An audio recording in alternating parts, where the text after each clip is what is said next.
আপনাদেরকে দেখেছি খুনিদেরকে পুনর্বাসন করার বক্তব্য দিতে।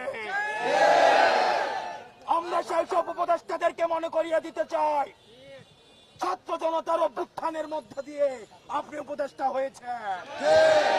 সুতরাং যখন কোন বক্তব্য দিবেন, আপনার সামনে যেন 5ই আগস্টের গণভবনের চিত্রটা মাথায় থাকে, আপনার সামনে যেন 5ই আগস্টের পার্লামেন্টের চিত্রটা মাথায় থাকে।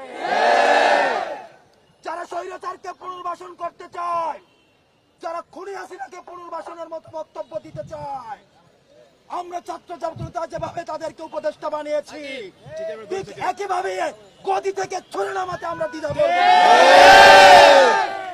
আজকের এই মঞ্চ থেকে আমি 3টি দাবি জানাতে চাই। 1 নম্বরে, যারা খুনিদেরকে পুনর্বাসন করার জন্য ব্যাকস্টেজে